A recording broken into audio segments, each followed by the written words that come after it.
Hello friends, আশা করছি তোমরা সবাই ভালো আছো। তো আজকে আমাদের টপিক যে শেয়ার মার্কেট কি।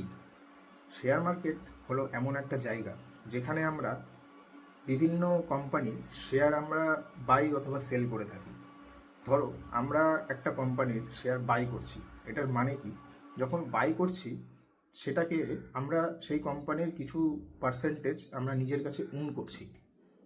তো বেসিক্যালি শেয়ার মার্কেটে আমরা যখন কোনো কিছুতে ইনভেস্ট করব বা ট্রেডিং করব, হ্যাঁ, তো সেটার জন্য আমাদের কি দরকার, সেটার জন্য আমাদের ডিম্যাট আর ট্রেডিং অ্যাকাউন্টের দরকার হয়।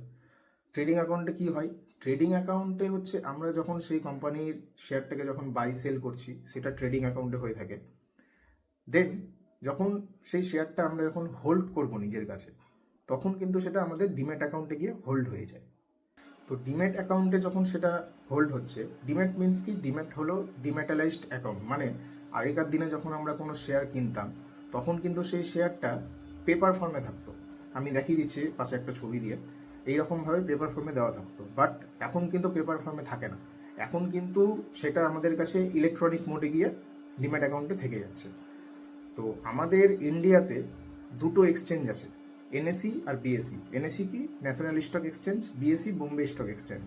তো এই দুটো স্টক এক্সচেঞ্জে আমাদের শেয়ারগুলো কিন্তু ট্রেড হয়ে থাকে। তো আমরা সেখানেই কিন্তু আমরা সমস্ত আমাদের ইনভেস্টমেন্ট বা ট্রেডিং আমরা কিন্তু সেখান থেকেই করে থাকি। তো আমাদেরকে একটা বিশ্বস্ত ডিম্যাট অ্যাকাউন্ট খুলতে গেলে সবার ফার্স্টে আমাকে দেখতে হবে যে আমি কোন ব্রোকারে খুলছি, আর সেই ব্রোকারটা অবশ্যই যাতে সেবি রেজিস্টার্ড হয়ে থাকে। সেবি কি, security exchange board of India. মানে ধরো আমাদের যেরকম টাকা আরবিআই রেগুলেট করছে সেটাকে, তো সেম কিন্তু আমাদের শেয়ার মার্কেটটাকেও আমাদের যে ইন্ডিয়ান গভর্নমেন্ট সেটা কিন্তু সেবির দ্বারা সেটাকে রেগুলেট করা হয়। তো অবশ্যই আমরা যে ব্রোকিংয়ে বা যে ব্রোকারের অ্যাকাউন্ট ওপেন করব, তো সেটাকে কিন্তু আমাদের সবসময় দেখতে হবে সেটা যাতে সেবি রেজিস্টার্ড হয়।